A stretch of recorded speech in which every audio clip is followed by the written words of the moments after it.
I can see that many of you want to ask questions, but we'll see how you can inhibit your behavior for some more time till Patricia is done with her talk, and then we'll take questions together.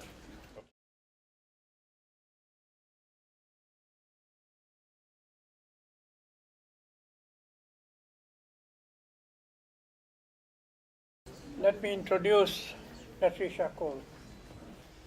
This is a complementary task that she carries out. While Professor Prof studies behavior, she tries to utilize the techniques of, if I may use the broad term, neuroscience, to study the mechanisms underlying it.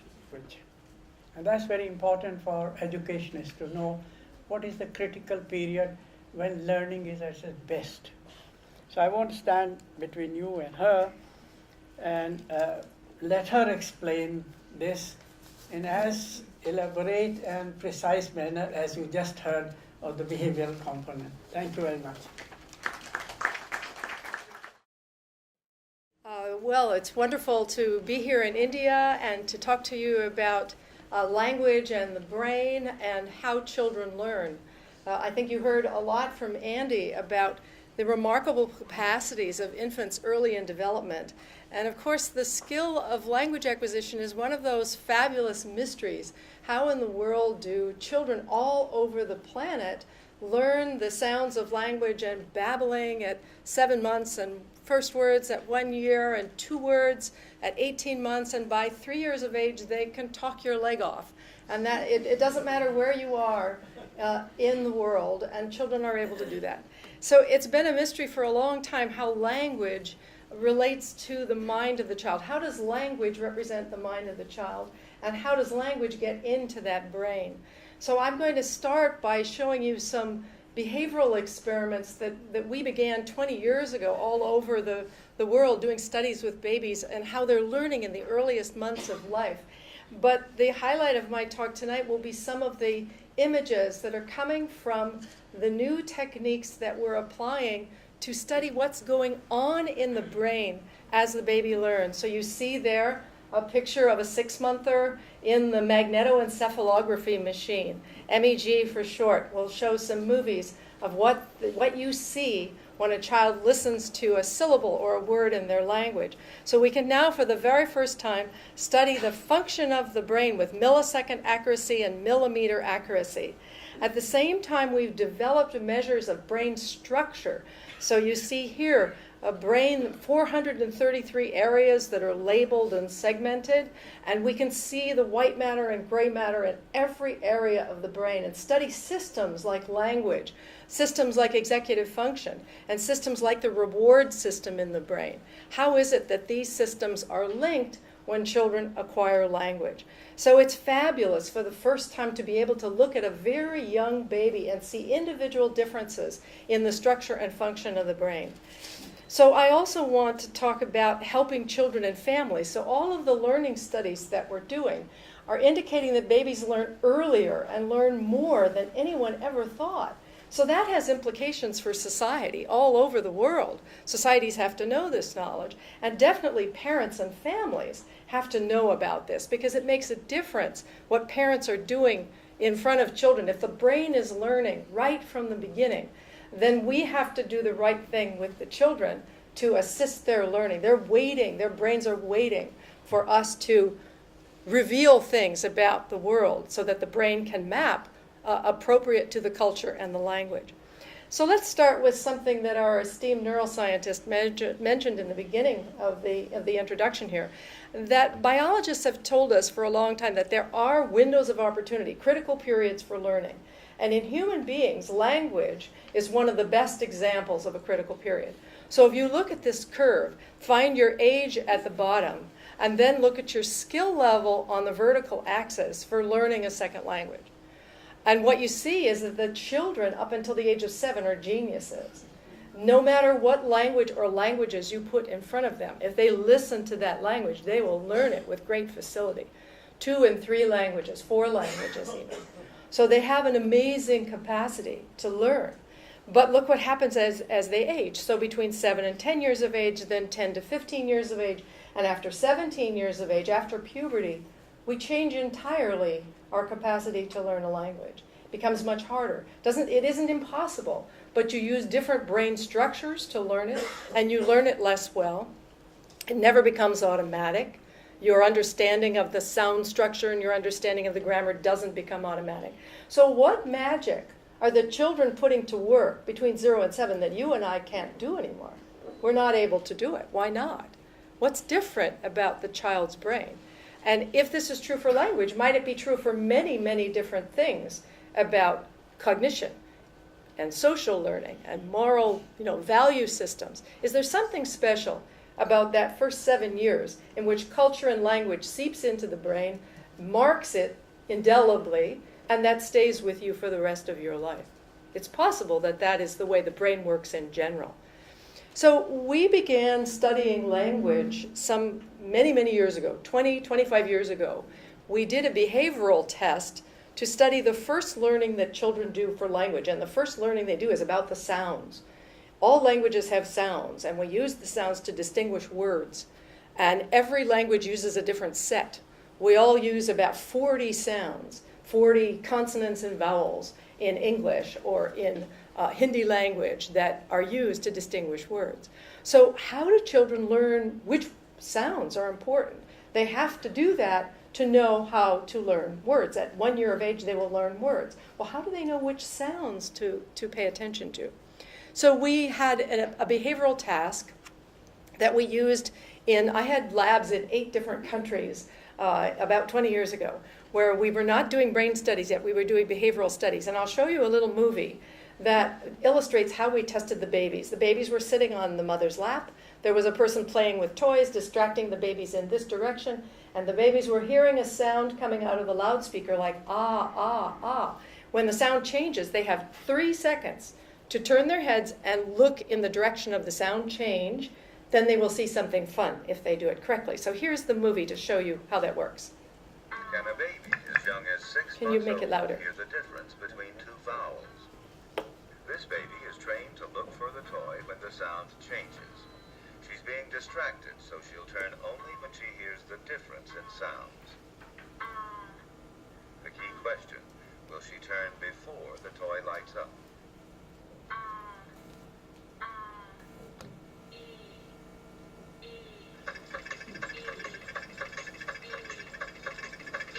Okay, so you can see how good she was at that. So, and no matter what country you test children in, no matter what sounds you use from whatever language, they can all do this at 6 months of age. Between 0 and 6 months of age, babies are able to discriminate all the sounds used in all languages of the world. I like to call them citizens of the world. Now the reason that's interesting is that you and I can't do that. There are many, many sounds that I could test you with that you would not be able to hear the difference. The mothers holding the babies in these experiments could not hear the sound differences, but the babies could. So we're more culture-bound listeners. By the time you're our age, you are really honed in to the sounds that are used in your language, but not the universal set. So when did the children change from the citizens of the world they were born as to the culture-bound listeners that we are now? And the answer is they change before their first birthdays. Here's the graph from a study that we published in 2006. We were testing in Tokyo and in the United States with sounds that are important to English but not Japanese. So ra and la. In English it's important. Rake, lake, road, load. Lots of words use those sounds to distinguish them.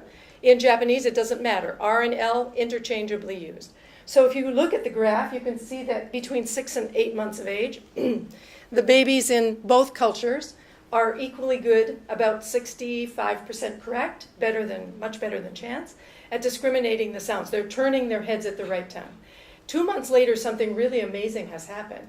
There's a whole change. The American babies get much better, and the Japanese baby gets much worse, and both are behaving exactly as they should to acquire the language.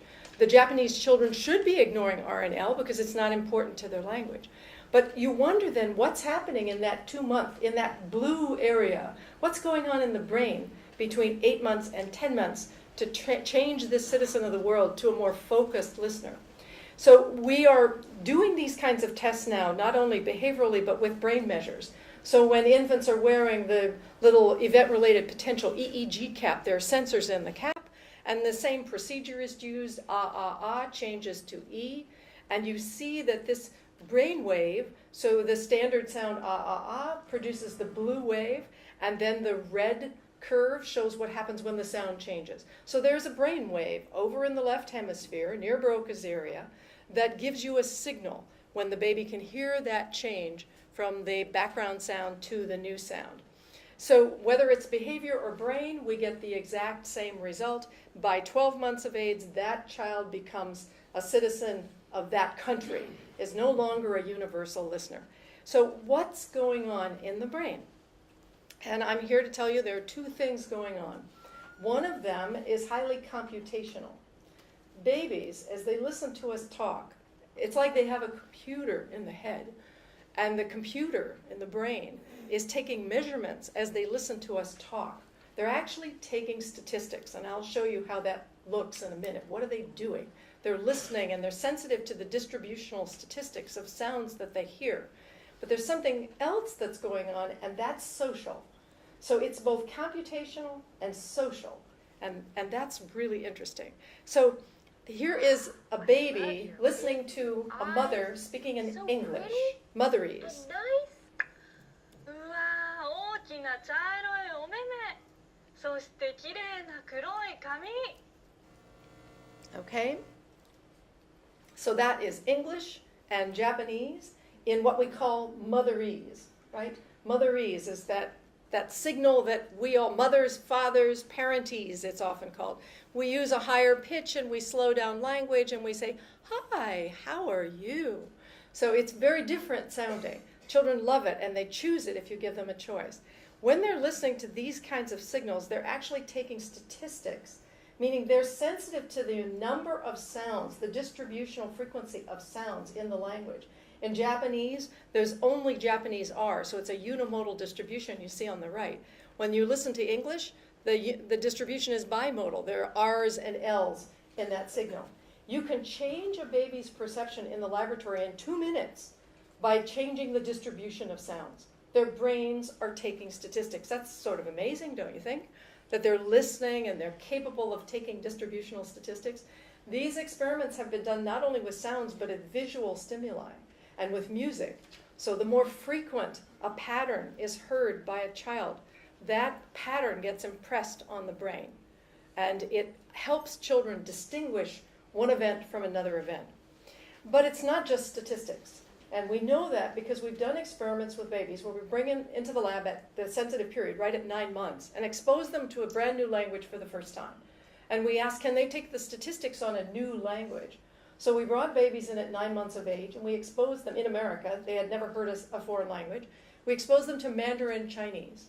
And we wondered if they heard Mandarin Chinese 12 sessions over a month's time, will they be able to learn something about Mandarin Chinese sounds? So here's what the sessions looked like. It was very social. The children were playing on the floor with their tutors. It was like having Mandarin relatives come move into your house for a month. And 12 times they talked to the baby. So here's what the sessions looked like. Jasper, 早安 Finn。嗨，我们要来讲一个故事哦。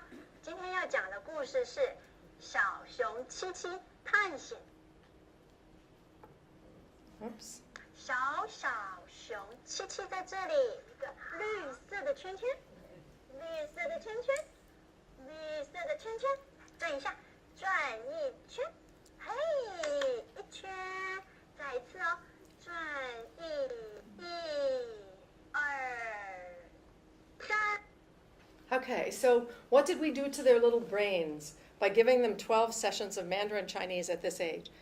They were so good in the behavioral and brain tests after the experience that they look exactly the same as the babies growing up in Taipei, listening to Mandarin Chinese for 10 months by that time. So they learn so rapidly. They clearly can take statistics on a brand new language.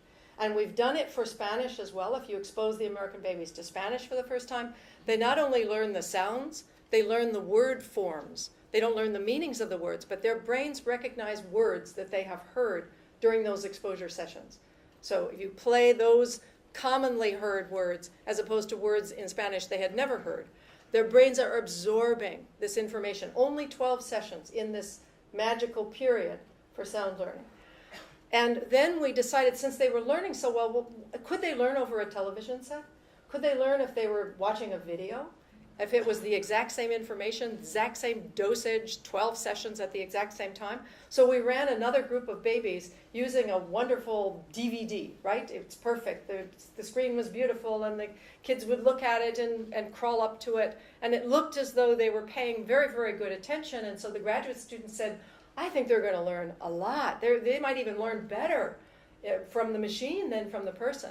But when we did the tests, no learning whatsoever. They'd been staring at the television set, they looked at the screen, but they learned nothing. The brain was absolutely non-responsive to the Chinese sounds, and the behavioral tests, they didn't turn their heads.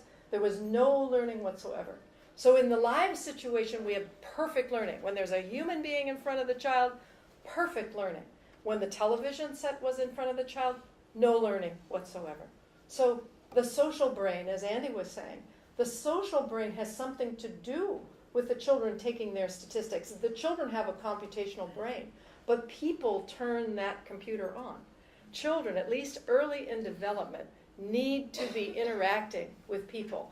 We evolved to interact with people. Our learning mechanisms are very strong when we're interacting with people. So one of the things that we've spent the last 5 years doing is to get inside the brain to see what's happening in the brain that allows children to learn so well.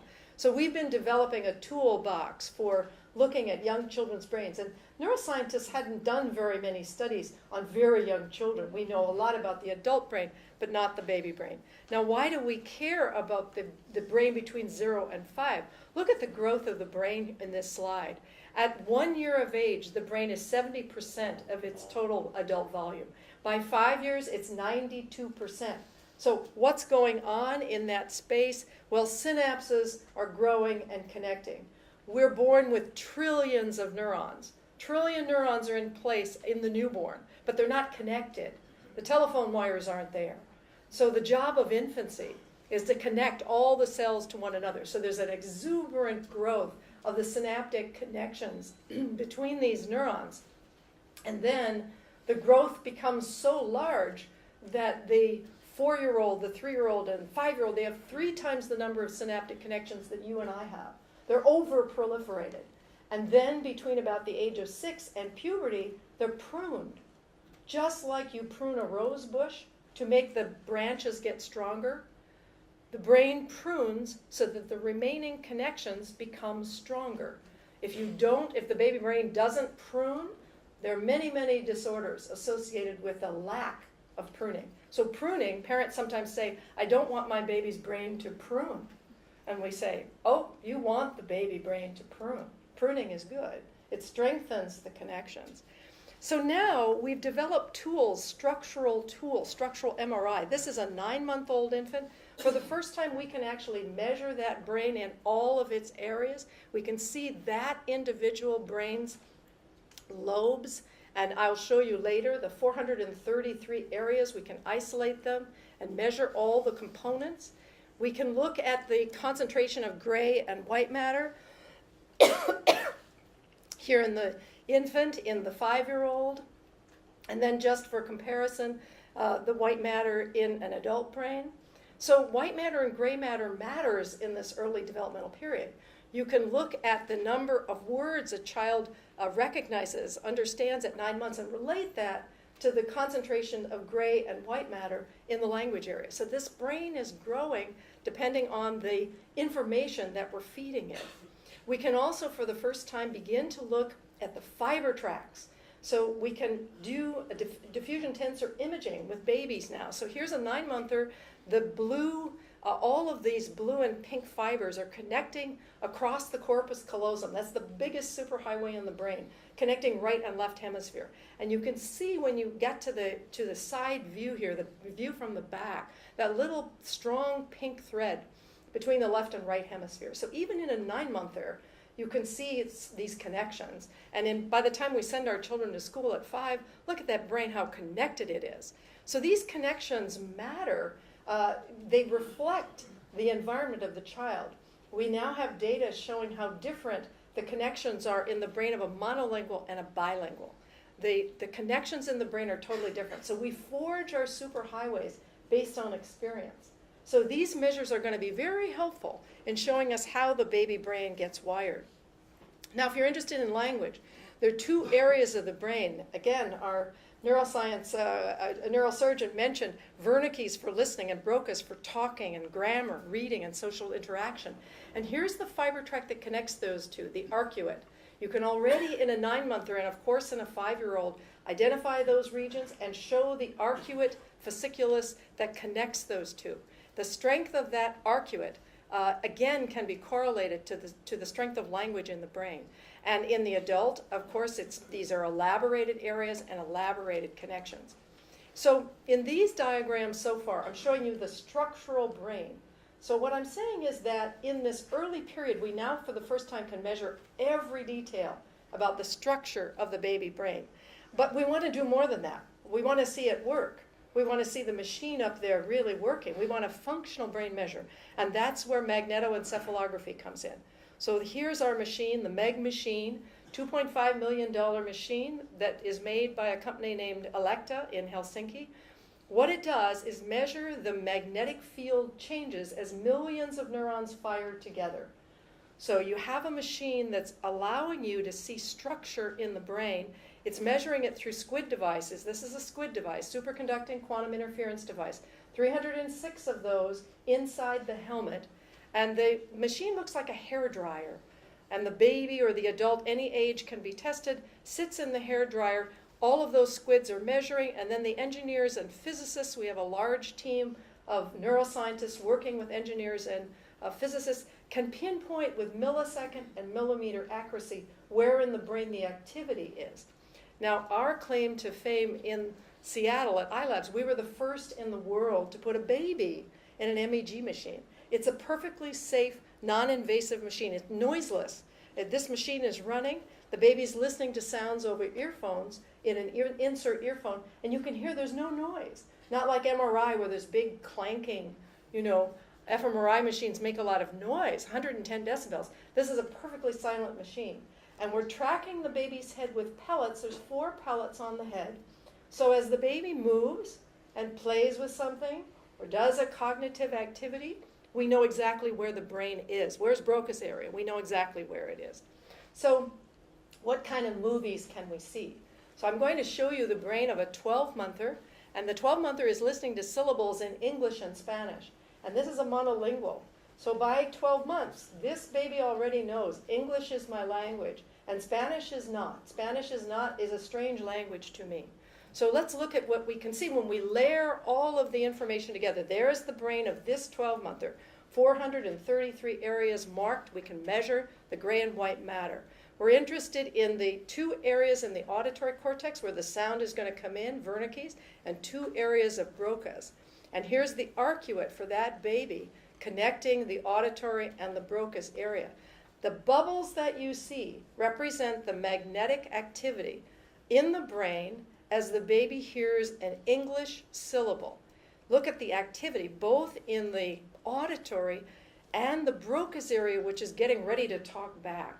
So now we give another sound, English test sound, a second sound. Broca's active again, and the auditory active. Now we're going to play Spanish and see what happens. And what we see is that Broca's activity actually goes up. Whenever the baby hears a sound that the baby does not know, Broca's area becomes more active. We believe that Broca's area is a kind of analysis by synthesis. The baby is analyzing what she or he would have to do if she were to produce that sound.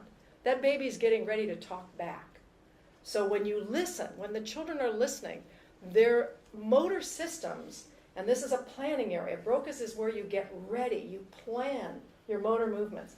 The brain of the child is already planning motor movements. So no wonder when we talk to them, they look so eager to talk back. They're very interested in getting ready to babble back at us. And that's extremely important for development. So in all of this, we recognize how important it is to talk to children. The only way they know what kind of language they're going to acquire, or languages if you're talking to them in 2 languages, is to hear language. So this growth during the critical period is important. We know from studies in the United States that the family's economic status changes how much they talk to children. So if you look at this graphic, the blue line represents the number of words per hour that children are hearing in professional families. And the red curve on the bottom is the number of words per hour in a welfare family, a poor family. So families with not as much education don't realize it's important to talk to children, and there are many fewer words. And by the time the child is 3, there's 30 million word gap between the children being raised in professional families and the children being raised in welfare families. Now, does this make a difference? Yes, it does. Again, you see on the graph, Broca's area is labeled, and by the age of 5, each dot on that graph is a child. And if you make many measurements on those children, IQ and cognition and social abilities and language abilities, all of those correlate with Broca's area, but the major variable that predicts the activity in Broca's at the age of 5 is the socioeconomic status of the family. So we take socioeconomic status, or SES, as a proxy for opportunity to learn. The brain has to have an opportunity to learn, and in this case, in the case of language, it's talking to children. So what's not fair about this graph is that at the age of 5, children's IQ, in these children, the IQ, cognitive abilities were fine, but the opportunities for learning were missing, lower in low SES families, so Broca's area by the age of 5 is less active, less specialized, and that's not good for learning and going to school. So the United States is paying attention to this. The Office of Technology and Social Policy had a meeting on October 4th that I went to. We're trying in the United States to do a better job of raising the children between 0 and 5, particularly those who are raised in poverty, because they are simply coming to school not ready to learn. Now, we're just publishing a new study in 2013, and what it shows is that the quality, not just the quantity, but the quality of parental speech makes a difference.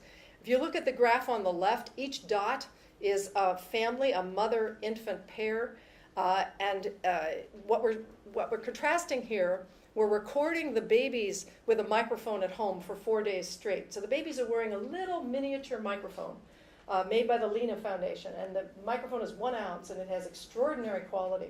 So we get first-person perspective on the child's auditory world, and we're recording what the child hears.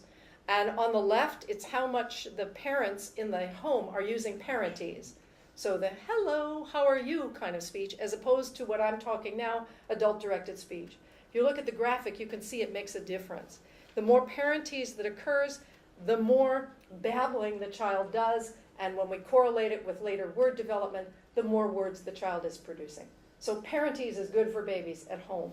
And adult-directed speech, if the parents are only speaking to children in adult-directed speech, it's not as good. The more adult-directed speech, the less babbling the children are doing. The other thing that we've shown is important is the social context matters. Children love one-on-one interaction.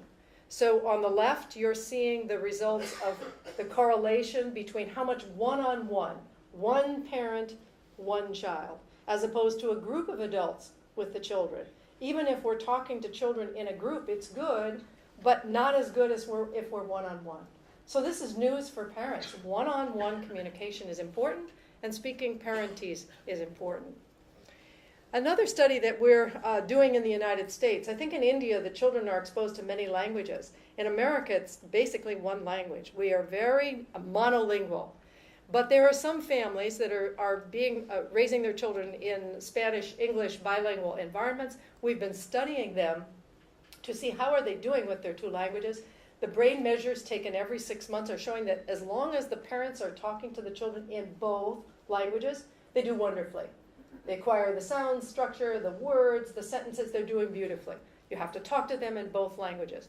What happens to the critical period, it looks as though hearing 2 languages stretches the window over when you can learn. So I said there's that window, 8 to 10 months. If you're hearing 2 languages, it's stretched. The variability seems to stretch the critical period. There's more flexibility there. So we think bilingual brains might be more flexible all your life, that you're always more ready to learn more languages. We also know that children who are listening to 2 languages are much more cognitively flexible. So let me go to that to illustrate. Andy mentioned a bit about executive function. Executive function is your ability to control your attention. So if you can control your attention, you are paying attention to something and you can switch your attention to something else. But sometimes it's hard to switch your attention. It takes good control of your attention to make the switch. Now it turns out if you're a bilingual, you're better at that.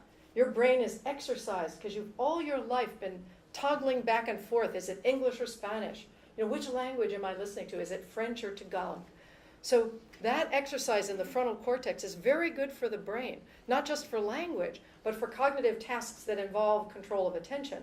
It's good to prevent Alzheimer's. People who are bilingual have less incidence of Alzheimer's. They have cognitive aging more slowly. So it's very healthy for your brain to be bilingual. So one of the tasks that's been used to test executive function in adults is this one. You can go home and practice it on you and your spouse. If you try to read words that mean one color, but the color it's printed in is something else. So the first word is the word green, but it's printed in yellow. And the second word is red, but it's printed in black. If you try to read the words really fast when they're color consistent, green is printed in green, as opposed to green is printed in yellow. You get very slow when you're trying to read it when there's a different color, because it's hard. Your attention system is being pulled in 2 directions. So if you want to practice your executive function, you go home and do this and test your spouse on that.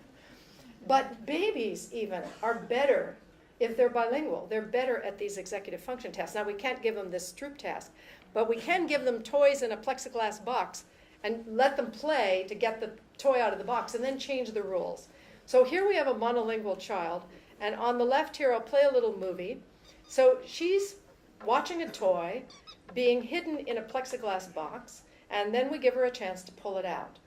And they have to stare at the box and think about it, and she pushes the box, and finally she figures out, oh, the door's open over here, I'll pull that toy out. And they're very happy to have that toy. So after about 10 trials, they get very used to pulling it out one side. Now we switch it. We put the toy on the other side, okay? So now the door is open on the other side of the box, so she has to go to the other, but she goes back to the same side, right? She is not able to go, she didn't in the time allowed, go to the right side. She keeps going to the side that's closed, not to the other side, okay? Now, when we tested bilingual children on this same task, now here's a bilingual child, same age, put the toy in, and again, the same pattern. They push the box and they look and think about it, and basically they'll figure out that that toy can be had by reaching in on this side. And then you give them 10 trials of doing that, and they're very, very happy. Now, we turn the box around. They can see that the box is turned around. But now something new is required. So what does this bilingual baby do? Looks to the previous side, but then reaches in and pulls the toy out, right? So these kids, they're faster and they're more accurate. So if you're a bilingual baby, it doesn't mean you're smarter, but you're more cognitively flexible. If you need a new solution to a problem, you're going to be better at solving that problem. So I'm just about finished here. There are some implications for autism. So autism spectrum disorder is increasing very strongly all over the world, and it is a disorder of social and language function. As you can tell from our talks, we're very interested in the social brain and how important it is to early learning. So as I'm saying in language is a very computational skill. It's a very computational domain, but the social brain is controlling that learning. What we did, we are working on a biomarker, an early biomarker for autism. It would be very helpful when the brain is so plastic to be able to detect autism very, very early. So we've just published a paper in 2013 in which we have a measure of word learning at 2 years of age in children who have just been diagnosed with autism. we're trying to understand whether this word measure is a good predictor of outcomes. There's such variability in autism. What we discovered is that it was an excellent predictor, better than any known predictor of outcome. So we're taking a brain measure of word learning, the response to known words at the age of 2 in children diagnosed with autism spectrum disorder. And then at the age of 4 and at the age of 6, and I'm plotting the data at the age of 6, we look at the correlation between that early 2-year-old measure and their cognitive abilities at 6, their adaptive behavior abilities at 6, and their receptive language at 6. And you can see in each of these 3 panels, the correlation is extraordinary. These are very, very high, almost 0.8 correlations, and better than any other measure that we know of for predicting outcomes. Why is it such a good measure? Because language is inherently social. You need social skills to learn language, and this measure, if you can learn words, the meanings of words in your culture, it means you can learn socially. So this word learning seems to predict all kinds of learning, not just language, but cognition and social adaptive behavior. So where are we going with our studies? I'll just briefly mention we're very interested in musical training. We think there's a critical period for music. The same thing with language, that under the age of 7, if you study music under the age of 7, you learn in a way that's different from what you'll learn later.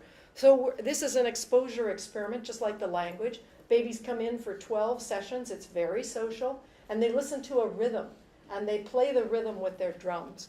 And then after the 12 sessions, we measure the brain with magnetoencephalography to see whether that rhythm is picked up better. And we want to know if there's a spillover effect to language. Are they better at the detection of tempo and durational cues in language? Our preliminary data suggests that it's true. They learn remarkably. Their brains lock onto that rhythm, and then they get very good at foreign language durational cues. So it spills over. It's like the brain is mapping everything you give it in that early period. That brain is mapping the information. Also, we're doing experiments that we're calling face-to-face neuroscience. We think something really special happens when people are face-to-face. We all love our machines, right? We all play with our machines, and we use them. We're not going to give up our machines. But it's not the same as face-to-face. During face-to-face, we think these mechanisms in the brain are lit up in a special way. The Broca's area is engaged in a new way when we're face-to-face. So we're measuring babies and their mothers interacting early in development. And both of them are wearing, the brain measuring devices. The baby's in the MEG, the mom is wearing the ERP cap, and we're co-registering the information to look at when they come in synchrony. When the mother looks at the baby and smiles, what happens to that baby brain? What happens when she turns away and ignores the child? So we're very interested in these forms of social learning and very interested in genes. In the end, it's genes that open the opportunities for the windows of opportunity for learning are opened by genes and they're closed by genes. Our genes differ. So we are now beginning studies in which we look at genes related to social reward, the social pathways, the dopamine pathways that give us a jolt when we're happy. They give you that jolt whether you do cocaine or whether you're drinking or whether you get a smile from your mother or your husband. So those dopamine pathways are very, very important to early learning because for most children, learning is fun. Learning is a social game. Learning is very, very rewarding. It gives children a jolt of dopamine. So at iLabs, we've been trying to communicate this message to everyone across the world. That's why we're here in India. We love the idea that brain science is becoming so popular here, and you're buying a MEG machine, and maybe we'll start collaborative studies. Andy and I have been all over the world, most recently at OECD, Organization for Economic Cooperation and Development. 34 countries are represented there, and we talk to the education ministries, and we're going back to Shanghai for a UNESCO OECD meeting in March of 2014. In the United States, there's a connection. People are trying to make the connection between neuroscience and education. And every fall, there's Education Nation in New York. And for the first time in 2011, they invited us to talk 0 to 5 was the first time 0 to 5 learning was talked about at Education Nation. Usually it's K, kindergarten through 12. But 0 to 5, we started to convince the United States that if you care about education, and our educational system is not so good, we're going to have to do something 0 to 5 to get the kids ready for school. Don't wait and try to reform the school. Bring children to school ready to learn. We're at a place called Aspen Ideas Festival. It's a place where people go in Colorado, business leaders and politicians and scientists and educators gather to talk about ideas. So Andy and I have been there talking about early learning. And then again, as mentioned by our esteemed person who introduced us, we've been at the Vatican, and the Vatican was a very interesting experience. I want to close with this slide. I took this slide on a Saturday morning in Hong Kong. It was Saturday morning, and this is a school called Infants, Toddlers, and Twos. Now, if I show this slide in the United States, all the mothers gasp. Why do they gasp? Because who's with the children? The fathers are there. In this school, to get your child in, you have to promise that every Saturday at 10 o'clock, you will come if you're in town. You must come if you're the father. So the fathers are very engaged. This is a wonderful school. It's a trilingual school. They do everything playfully. They do math, they do astronomy, they do languages, but they do exercise and music, everything. But everything is social and everything is in these 3 languages. I think the United States has to start paying attention to this. We have a lot of work to do to meet this criterion, and I think you guys are in some ways doing a better job.